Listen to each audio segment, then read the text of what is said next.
Hello. नमस्कार साथियों। Riyan learning concept के यूट्यूब चैनल पर आपका हार्दिक स्वागत है, हार्दिक अभिनंदन है। हम एक बहुत ही महत्वपूर्ण वेस्टर्न फिलोसफर एरिस्टोटल से डील कर रहे हैं। एरिस्टोटल की पॉलिटिकल फिलोसफी को समझने की हम कोशिश कर रहे हैं। हमारी कोशिश निरंतर जारी है। मैं उम्मीद करता हूँ कि आपने मेरे पिछले वीडियो देख लिए होंगे। अभी क्या है, आगामी समय में सेट की एग्ज़ाम होने वाली है, तो मेरे जितने भी वीडियो बनाए गए हैं आपके सिलेबस से जितने मैच करते हैं, कॉमन जो हैं आपके सेट के सिलेबस में, आप वहाँ से पढ़ लीजिए। आपको ज़रूर आपकी सेट एग्ज़ाम में फ़ायदा होगा। आगामी समय में नेट की भी एग्ज़ाम होने वाली है, तो भी ये वीडियो आपके लिए बहुत महत्वपूर्ण होने वाले हैं। यदि आप स्कूल लेक्चर की तैयारी कर रहे हो तो भी आप ये सारे वीडियोस देख सकते हो। तो हम वापस हमारे टॉपिक पर आते हैं, पॉलिटिकल फिलोसफी ऑफ एरिस्टोटल।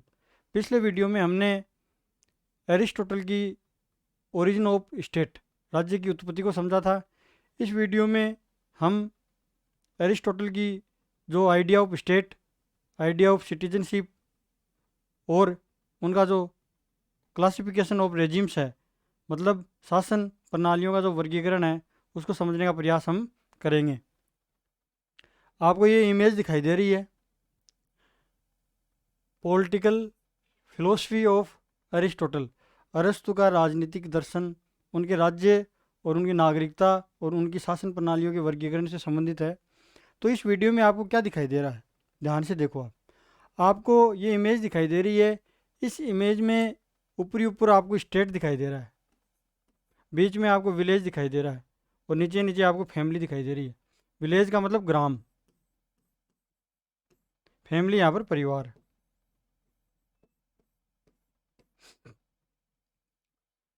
तो कई विद्यार्थी एरिस्टोटल के इस इमेज को देख करके ये अनुमान लगाते हैं कि एरिस्टोटल ने यह कहा होगा कि a family is small version of state. जैसा कि हमने पिछले वीडियो में डिस्कस किया था कि फैमिली क्या है। फैमिली क्या राज्य की एक छोटी इकाई है? परिवार क्या राज्य की एक छोटी इकाई है? नहीं, हमें ऐसा नहीं समझना है। क्या फैमिली या क्या परिवार ग्राम की छोटी इकाई है? नहीं। State is like a big family. State is like a big family. क्या राज्य एक बड़े परिवार की तरह है? नहीं है। हमें अरस्तु को ऐसे नहीं समझना है। ये जो बातें हैं ये बातें गलत हैं। इस इमेज में जो ऊपरी ऊपर दिखाया गया है ये स्टेट है, बीच में जो विलेज है और नीचे जो फैमिली दिखाया गया। ऐसा एक्चुअली में क्या है, प्लेटो के बारे में कहा जाता है। प्लेटो की जो कॉन्सेप्ट है, आप प्लेटो की जो स्टेट की जो कॉन्सेप्ट है वो समझोगे तो आपको ऐसी इमेज मिलेगी कि प्लेटो ने कहा कि state is individual writ large. राज्य व्यक्ति की वर्द रूप है, व्यक्ति का वर्द रूप है। प्लेटो ने क्या कहा है वो मैं बना देता हूँ आपको। जैसे हम ऐसे इमेज बनाते हैं तो प्लेटो के अकॉर्डिंग जो इमेज हम बनाएंगे, प्लेटो क्या है, छोटी इकाई किसको मानते हैं? इंडिविजुअल को। इंडिविजुअल का मतलब व्यक्ति को। प्लेटो बड़ी इकाई किसको मानते हैं? स्टेट को। तो प्लेटो के बारे में तो ये बात एकदम सही है कि state is individual writ large.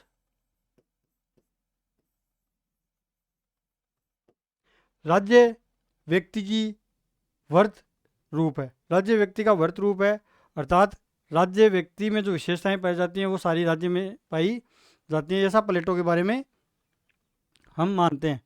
प्लेटो ऐसा कहते हैं, अरस्तु ऐसा नहीं कहते। अरस्तु के बारे में ऐसा समझना गलत है कि ये family is small version of state.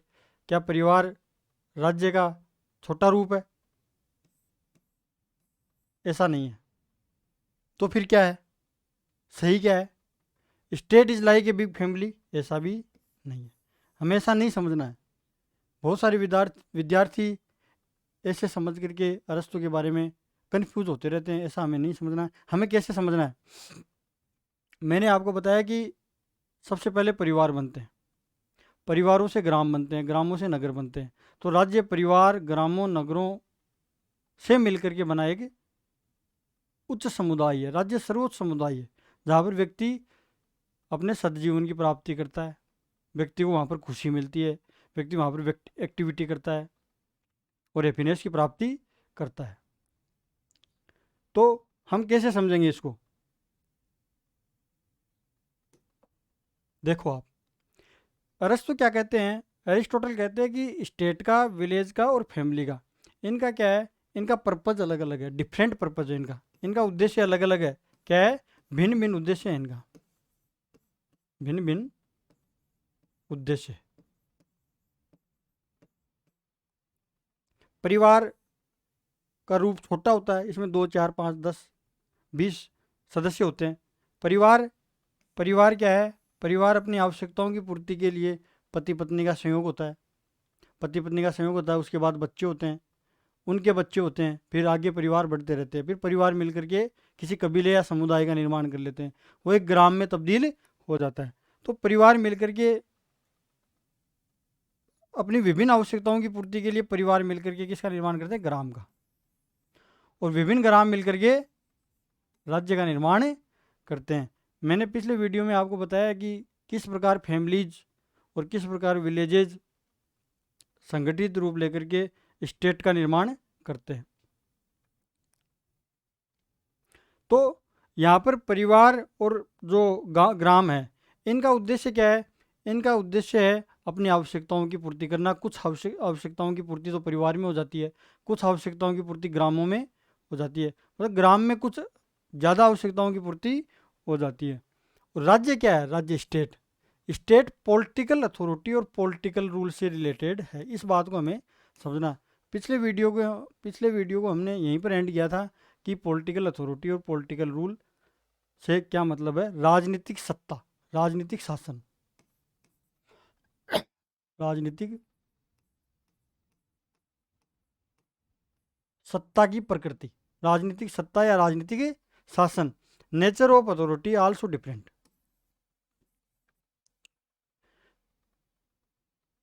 इनमें जो नेचर ऑफ अथॉरिटी है, पॉलिटिकल अथॉरिटी है, वो भिन्न है। एक्चुअली परिवार में और ग्राम में अलग है, मैं अभी समझाऊंगा आपको थोड़ी देर में। आपको जो सत्ता की जो प्रकृति है वो भी भिन्न मिलेगी।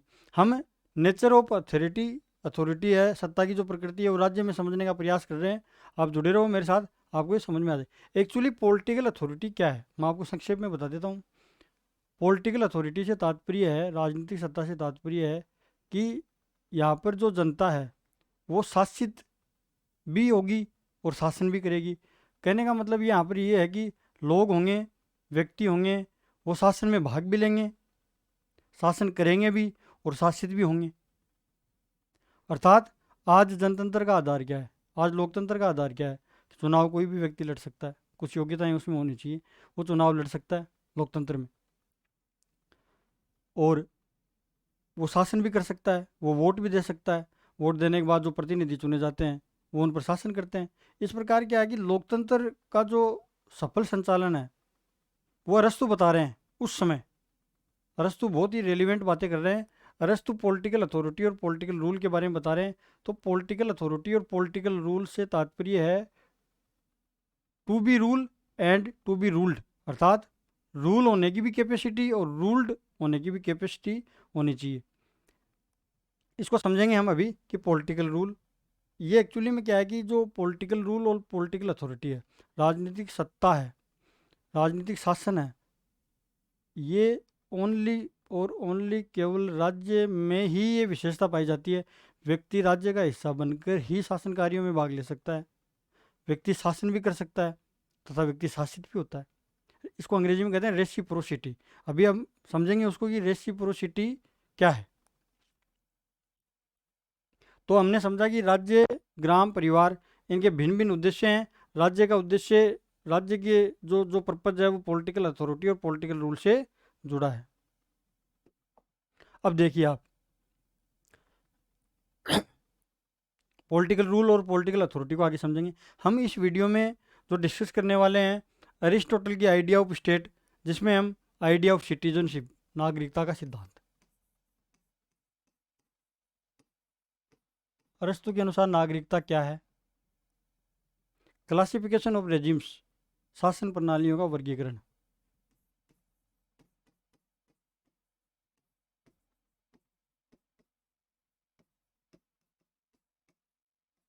शासन प्रणालियों का वर्गीकरण। एरिस्टोटल ने 158 कॉन्स्टिट्यूशंस का क्लासिफिकेशन भी किया, उनको कैटेगराइज किया, उनका अध्ययन किया और उनके आधार पर 6 प्रकार की शासन प्रणालियाँ बताई है, उनका भी हम अध्ययन करेंगे। उनके बारे में भी समझेंगे कि अरस्तु ने बेस्ट पॉलिटिकल सिस्टम किसको बताया, वो भी हम समझेंगे। बेस्ट पॉलिटिकल सिस्टम या best political regimes according to Aristotle क्या है, पॉलिटी है। तो हम पॉलिटी को भी समझने का प्रयास करेंगे। पॉलिटी हिंदी में इसके कई नाम हैं, वैसे मिश्रित संविधान कह सकते हैं इसको, प्रजातंत्र भी कह सकते हैं, पर हम पॉलिटी समझेंगे। पॉलिटी आपको ध्यान में रखना कि पॉलिटी का क्या अर्थ है, तो इस वीडियो में हम ये समझने का प्रयास करेंगे। सबसे पहले हम देखेंगे आइडिया ऑफ सिटीजनशिप। अरस्तु के अनुसार नागरिक कौन है? नागरिक की सबसे सरल परिभाषा है, अरस्तु के अनुसार नागरिक वो है जो शासन और विधायी कार्यों में भाग ले, कानून निर्माण की प्रक्रिया में भाग ले, पॉलिटिकल एक्टिविटीज़ में भाग ले, पॉलिटिक्स में भाग ले। कहने का मतलब है राजनीतिक सहभागिता करे, शासन कार्यों में वो भाग ले, वो नागरिक है। देखो, स्टेट क्या करता है, राज्य क्या काम करता है? राज्य हमें अनुमति देता है, क्या देता है? अनुमति देता है। Allows to exercise the capacity of rationality. मैं आपसे फिर से रिक्वेस्ट करूंगा कि एरिस्टोटल की पॉलिटिकल फिलोसफी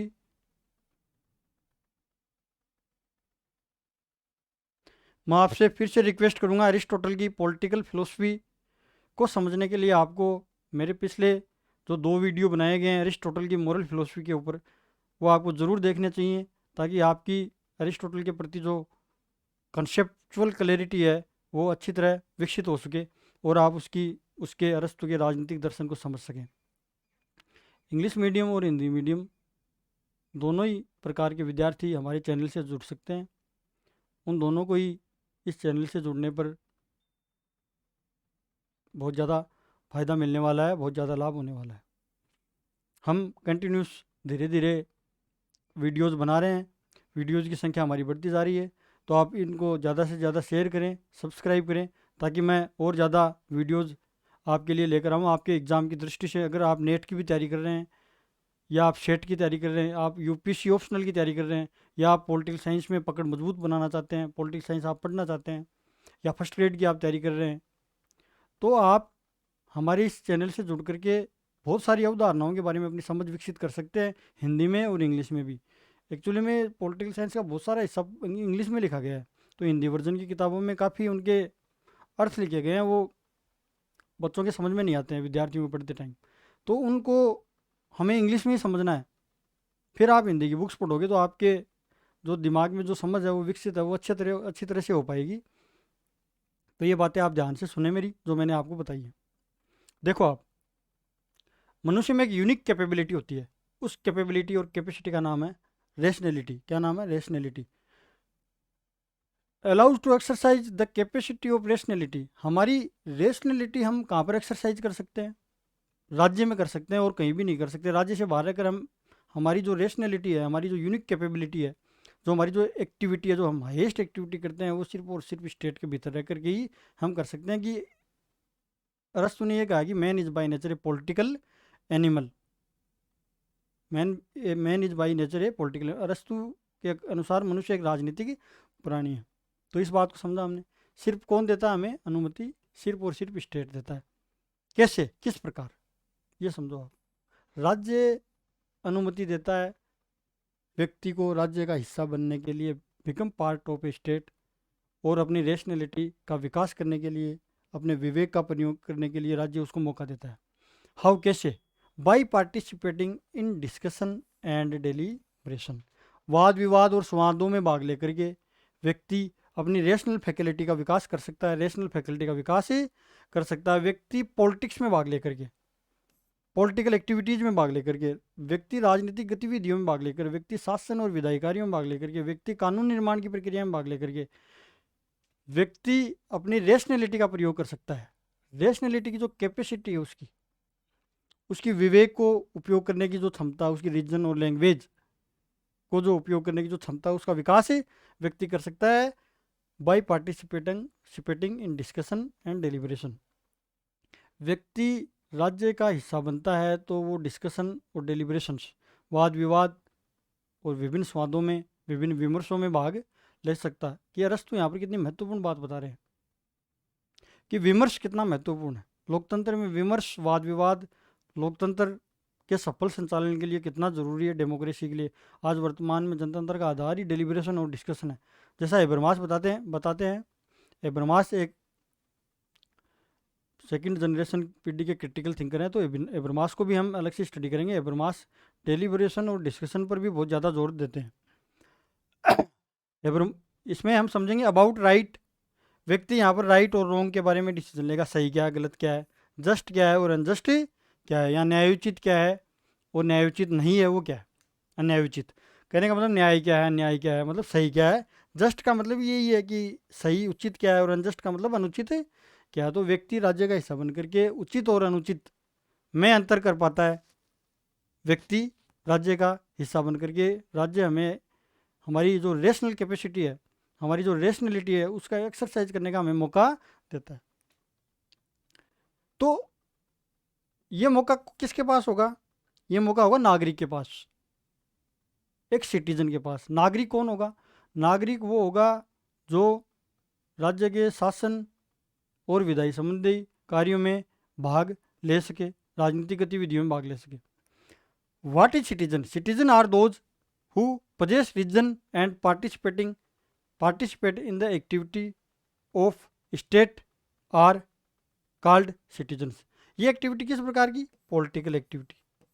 पॉलिटिकल एक्टिविटी लिख सकते हैं हम। राजनीतिक गतिविधियों में नागरिक वो होगा जो रीजन का प्रयोग करेगा, विवेक का उपयोग करेगा, राज्य का हिस्सा बन करके विवेक का उपयोग करेगा और राजनीतिक गतिविधियों में भाग लेगा। और वहाँ पर वो जस्ट, अनजस्ट, रॉन्ग, राइट सब बातों का ध्यान रखेगा। तो नागरिक कौन होगा? A citizen are those who possess reason and participate in the political activity of state are called citizens। नागरिक बहुत सिंपल सी परिभाषा बता रहे हैं अरस्तु। नागरिक वो होगा जो शासन और विधायी कार्यों में भाग ले। उसके बाद सबसे महत्वपूर्ण बात ये रीजन है। क्या है? रीजन है। तो ये बातें हमने समझी यहाँ तक। इसके बाद देखो, इसके बाद हम समझने का प्रयास हैं citizen are those who have the ability to rule and be ruled in turn. इस बात को हम समझेंगे। यहाँ पर आपको थोड़ा ध्यान देना होगा। हो सकता है आपके लिए कुछ बातें इस वीडियो में नहीं हो, क्योंकि हिंदी माध्यम की बुक्स में हमें इतना मैटर मिलता नहीं है एक्चुअली में। तो यहाँ पर कुछ थोड़ा मैटर मेरे द्वारा एक्स्ट्रा ऐड किया गया है। तो एक्स्ट्रा जो क्वांटिटी ऑफ मैटर की जो ऐड की गई है उसका आपको ध्यान रखना है। देखो, to rule and be ruled in turn, ये समझना होगा। Citizen are those who have the ability to rule and be ruled in turn. नागरिक वह व्यक्ति है जो एक योग्यता रखता है, एक क्षमता रखता है शासित होने की और शासन करने की, दोनों योग्यता रखता है। इसका हिंदी में अनुवाद ये होगा, to rule and be ruled in turn. शासन करने की नागरिक वह होगा तो शासन करने की और शासित होने की दोनों की क्षमता रखता है।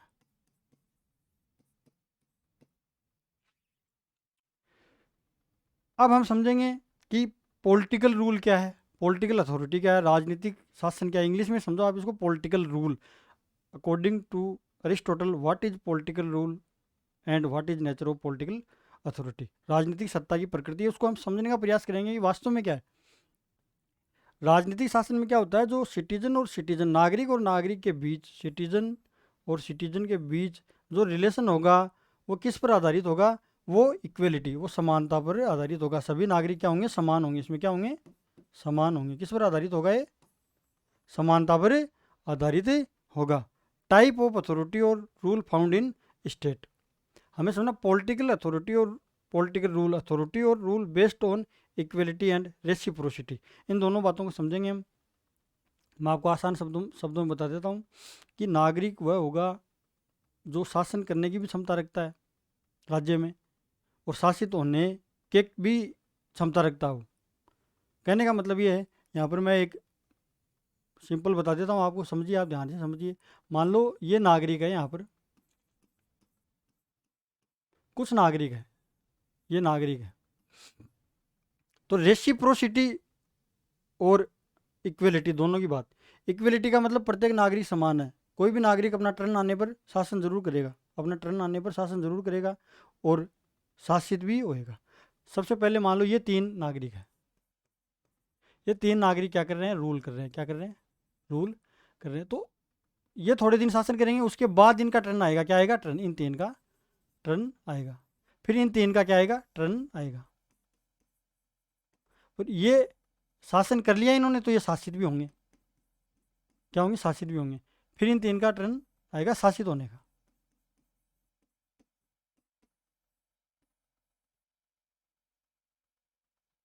ये रेसिप्रोसिटी है, टर्न बाय टर्न शासन करना और शासित होना, यही रेसिप्रोसिटी है।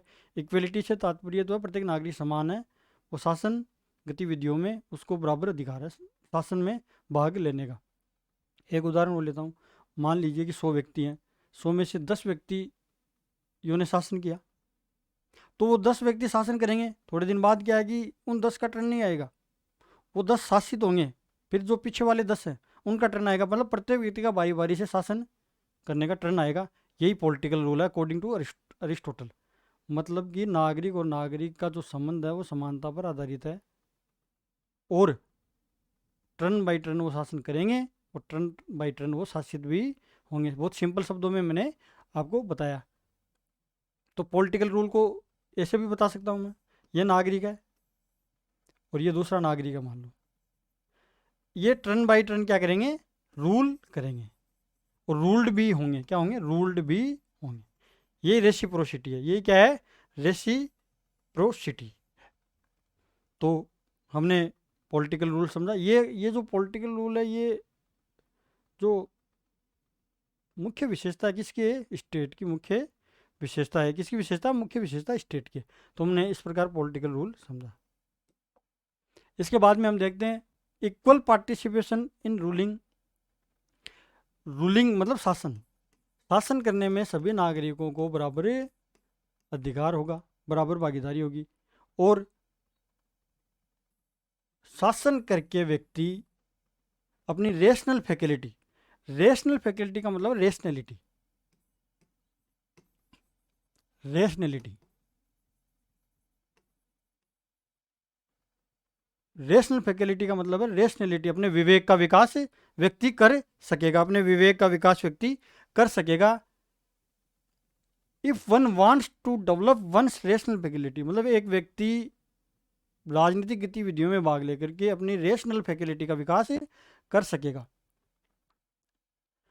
अरस्तु क्या कहते हैं, जो पॉलिटिकल रूल है, पॉलिटिकल जो अथॉरिटी है, वो किस पर बेस्ड है, वो इक्वलिटी पर बेस्ड है। किस पर बेस्ड है, इक्वलिटी पर बेस्ड है। किस पर बेस्ड है, इक्वलिटी, समानता पर आधारित है। किस पर, समानता पर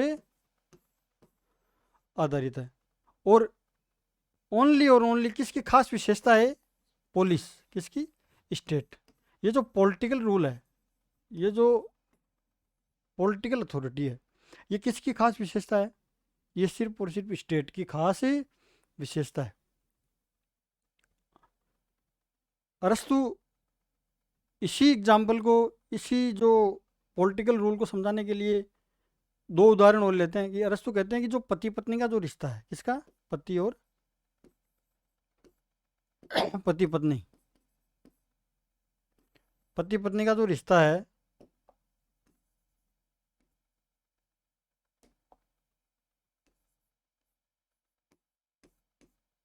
हस्बैंड वाइफ का जो रिलेशन है, एक्चुअली में क्या है कि अरिस्टोटल के समय महिलाओं को बिल्कुल अधिकार नहीं थे। महिलाओं को अरिस्टोटल नागरिक की संज्ञा नहीं देते हैं। अरिस्टोटल कहते हैं कि हस्बैंड और जो वाइफ का जो रिलेशन है, पति पत्नी का जो संबंध है, वो किस पर बेस्ड है, वो डोमिनेंस पर बेस्ड है। आज भी आप देखोगे कि बहुत जगह पति पत्नी का जो संबंध है वो डोमिनेंस पर आधारित है, बेस्ड ऑन डोमिनेंस। कहने का मतलब पति अपनी पत्नी पर प्रभुत्व स्थापित करता है, हस्बैंड अपनी वाइफ पर प्रभुत्व स्थापित करता है, अर्थात प्रभुत्व रखता है। वाइफ को अधिकार नहीं दिए गए, महिलाओं को अधिकार दिए नहीं गए। तो अरस्तु उस समय बता रहे हैं, अरस्तु कह रहे हैं कि जो हस्बैंड और वाइफ का जो रिलेशन है वो डोमिनेंस पर बेस होता है। ये पॉलिटिकल रूल नहीं है, इसमें क्या है कि एक सुपीरियर होता है और एक इन्फीरियर होता है।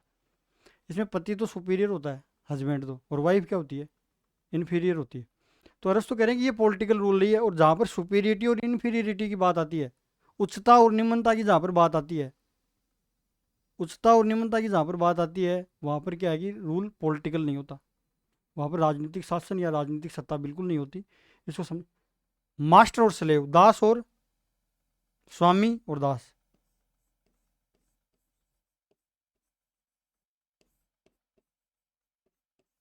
स्वामी और दास का जो संबंध है, स्वामी और दास का संबंध है, वो भी क्या है कि डोमिनेंस पर आधारित है होता है। स्वामी अपने दास को दबा करके रखता है, उसके अधिकारों को दबाता है स्वामी।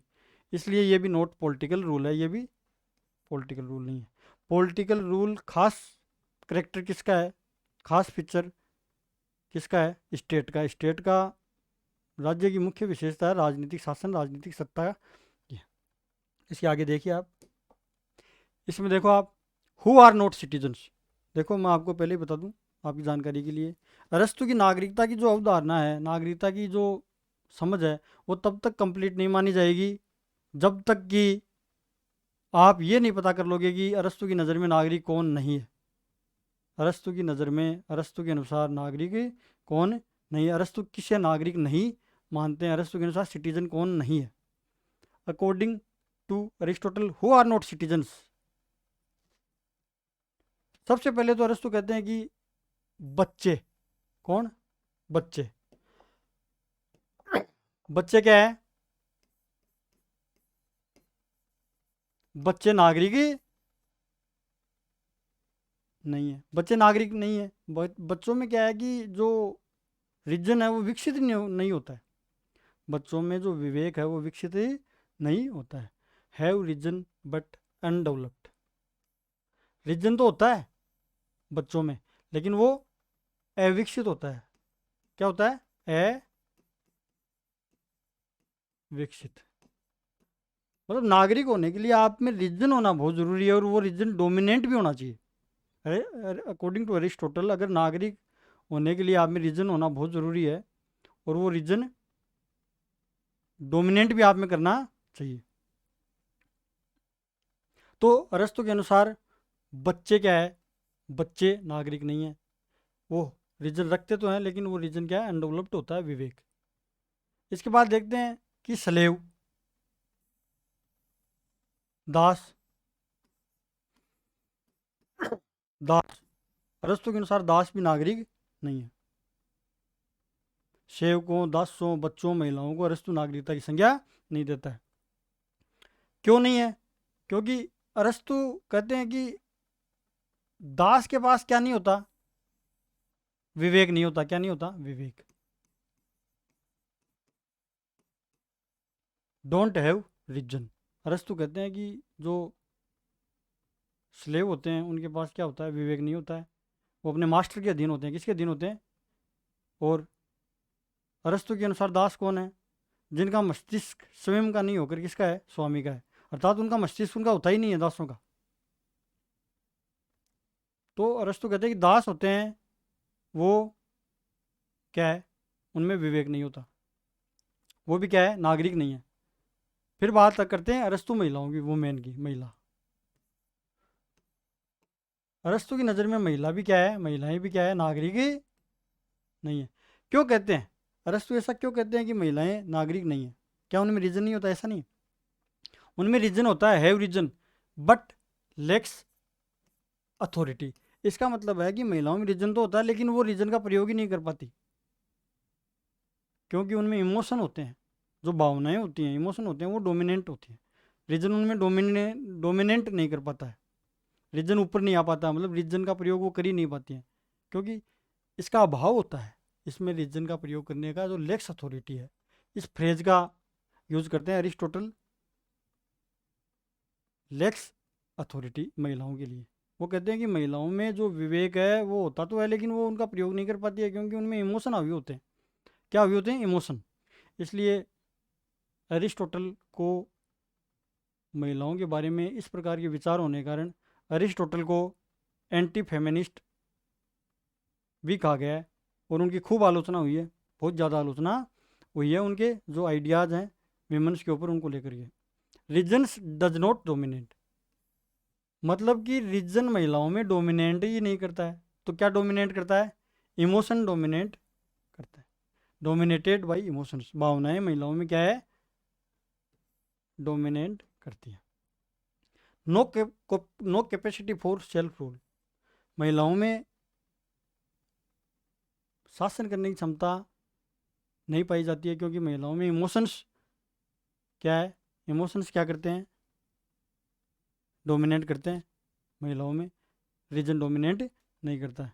Man by nature is superior to women. Man क्या है? पुरुष क्या है महिलाओं से बाय नेचर ही क्या है? स्वभाव से ही उच्चतर है। क्या है? उच्च है, स्वभाव से ही उच्च है। Man by nature is superior to women. समझ में आया?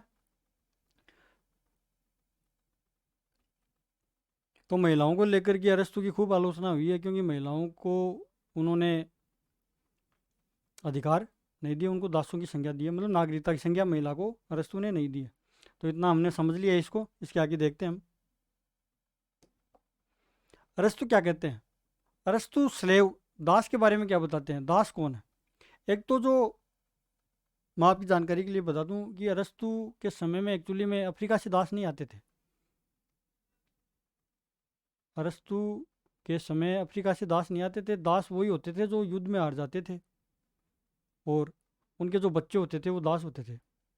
कौन होते थे दास? चिल्ड्रेन ऑफ स्लेव्स, दासों के बच्चे। जो दास होते थे, दासों के बच्चे होते थे, वो क्या होते थे? वो दास होते थे। उनको नागरिक की संज्ञा उन्होंने नहीं दी है। पीपल डिफीटेड इन वार, जो लोग युद्ध में हार जाते थे और युद्ध में हारने के बाद वो इन्फीरियर हो जाते थे, अरस्तु कहते हैं। जो गैर यूनानी हैं वो असभ्य हैं। अरस्तु के जो गैर यूनानियों के बारे में विचार हैं वो भी ऐसे ही है। Inferior, ruled by the superior, मतलब युद्ध में जो जीत जाएगा, युद्ध में जो जीत जाएगा वो सुपीरियर होगा, जो युद्ध में हार जाएगा वो इन्फीरियर होगा। अरस्तु के अनुसार क्या होगा? वो इन्फीरियर होगा, रूल्ड बाय द सुपीरियर। अब आगे देखो अरस्तु क्या कहते हैं स्लेवरी के बारे में। एक्चुअली में क्या है कि अरस्तु ने दासता प्रथा का औचित्यकरण कर दिया। क्या कर दिया? औचित्यकरण कर दिया। अरस्तु ने दास किसको बताया? अरस्तु ने दासों की संज्ञा निर्जीव उपकरणों के समान की है।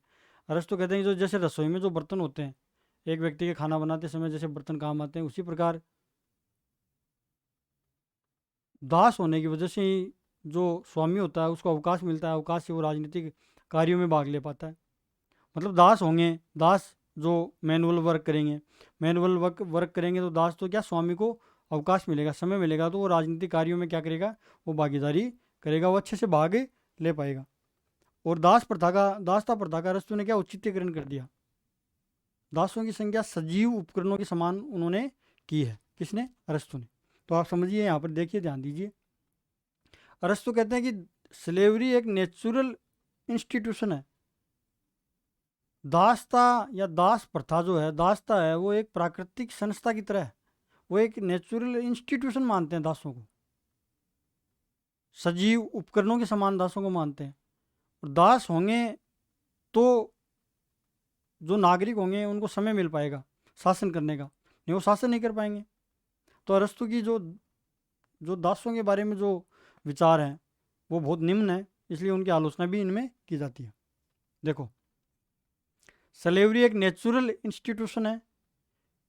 स्लेवरी के कारण ही, दासों के कारण ही, economy of ancient Greece, ancient Greece की जो इकोनॉमी थी, अर्थव्यवस्था थी, वो दासों के कंधों पर ही थी। अरस्तु कहते हैं कि तो दासता जरूरी है, स्लेवरी जरूरी है। All manual work done by slaves. देखिए, ध्यान दीजिए, नो मशीन्स, उस समय किसी भी प्रकार की मशीन्स नहीं थी। जितने भी मैनुअल वर्क थे वो सारे के सारे किसके द्वारा किए जा रहे थे? दासों के द्वारा किए जा रहे थे। By doing manual work slave gave leisure, मतलब मैनुअल वर्क सिर्फ और सिर्फ स्लेव कर रहे थे, और जो अवकाश है, लेजर है, वो किसको मिल पा रहा था? एडल्ट मेल को, जो नागरिक थे, एडल्ट मेल। तो so they can participate in politics, इस प्रकार वो पॉलिटिक्स यानी कि पॉलिटिकल एक्टिविटीज, डिलिब्रेशंस और डिस्कशन में भाग ले सकते थे। फोर्थ पॉइंट देखो, slavery was essential for political life to become possible. ये बहुत इंपॉर्टेंट पॉइंट है चारों की चारों, कि दास प्रथा अनिवार्य क्यों थी। अरस्तु दासता प्रथा के, स्लेवरी या दास प्रथा जो थी, दासता थी, उसका औचित्यकरण करते हैं, उसको एक प्राकृतिक संस्था बताते हैं कि प्रकृति से ही दास होते हैं। स्वामी को प्रकृति से ही दास मिलेगा तो स्वामी का विकास होगा, वो अपनी पॉलिटिकल लाइफ, राजनीतिक जीवन को जी पाएगा। राजनीतिक जीवन बहुत ज़रूरी है एक व्यक्ति के लिए, राजनीतिक जीवन जीना एक व्यक्ति के लिए बहुत ज़रूरी है, ऐसा अरस्तु कहते थे। तो ये 4 पॉइंट आप ध्यान में रखेंगे। इसके बाद देखेंगे हम एक लास्ट प्रश्न है हमारा, is good citizen equal to good human being. Good human या गुड ह्यूमन बींग, ये मैं बता देता हूँ आपको, फिर समझा दूंगा। देखो, दो, अरस्तु कहते हैं क्या एक good citizen good human being होता है, एक अच्छा नागरिक क्या अच्छा मनुष्य हो सकता है, अरस्तु कहते हैं। तो पहले हम समझेंगे अच्छे नागरिक और अच्छे मनुष्य में क्या अंतर है, अच्छे व्यक्ति और अच्छे नागरिक में। अच्छा नागरिक तो वो होता है अरस्तु की नज़र में जो राज्य के कानूनों, सिद्धांतों, नियमों का पालन करे, वो तो अच्छा नागरिक होता है। और एक अच्छा व्यक्ति वो होता है, एक हैप्पी व्यक्ति, अच्छा व्यक्ति वो होता है जो हैप्पी एंड वर्चुअस लाइफ जिए। तो क्या व्यक्ति दोनों काम एक साथ कर सकता है? क्या वो राज्य के कानूनों, सिद्धांतों, नियमों का पालन भी करेगा और साथ में एक हैप्पी एंड वर्चुअस लाइफ भी जिएगा, खुशहाल जीवन भी जिएगा? क्या ये दोनों एक साथ पॉसिबल है? क्या एक अच्छा नागरिक एक अच्छा व्यक्ति हो सकता है? तो अरस्तु कहते हैं हो भी सकता है और नहीं भी हो सकता। तो इसको समझिए आप। अरस्तु कहते हैं कि ईच पॉलिटिकल सिस्टम, जितने भी पॉलिटिकल सिस्टम है, जितनी भी राजनीतिक व्यवस्थाएं हैं, उन सभी राजनीतिक व्यवस्थाओं में, पॉलिटिकल सिस्टम में रूल्स, लॉज और प्रिंसिपल होते हैं, उनको जो फॉलो करता है, वो फॉलो करता है, वो क्या होता है? गुड सिटीजन होता है। क्या होता है वो? गुड सिटीजन होता है। क्या होता है? एक अच्छा नागरिक होता है, गुड सिटीजन होता है। Survival of the political system depends people following these party these principles and laws. अरस्तु यहाँ पर कहते हैं कि एक पॉलिटिकल सिस्टम अस्तित्व में तब तक रहेगा जब तक नागरिक उसके कानूनों, सिद्धांतों, नियमों का पालन करते रहेंगे। नागरिक उसके कानूनों, सिद्धांतों, नियमों का पालन करते रहेंगे। तो अच्छा नागरिक तो अरस्तु की नज़र में वो हुआ जो कंटिन्यूस, जो अपने अपने राज्य के कानूनों, नियमों और सिद्धांतों की पालना कर रहा है। अरस्तु may not be good human being. ये ज़रूरी नहीं है कि अच्छा नागरिक तो हो सकता है, कोई व्यक्ति अपने राज्य के कानूनों का पालन तो कर सकता है, लेकिन क्या ये बात ज़रूरी नहीं है कि वो अपनी लाइफ में हैप्पी एंड वर्चुअस लाइफ जिए, वो खुश रहे लाइफ में।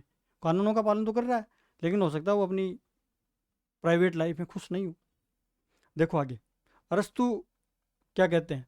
अरस्तु कहते हैं कि एक गुड सिटीजन एक गुड ह्यूमन बींग हो सकता है, एक अच्छा नागरिक एक अच्छा मनुष्य हो सकता है। कैसे? एक अच्छा नागरिक एक अच्छा मनुष्य हो सकता है, और कौन सी शासन प्रणाली में वो अच्छा नागरिक और अच्छा मनुष्य होगा? अरस्तु कहते हैं only in best political system.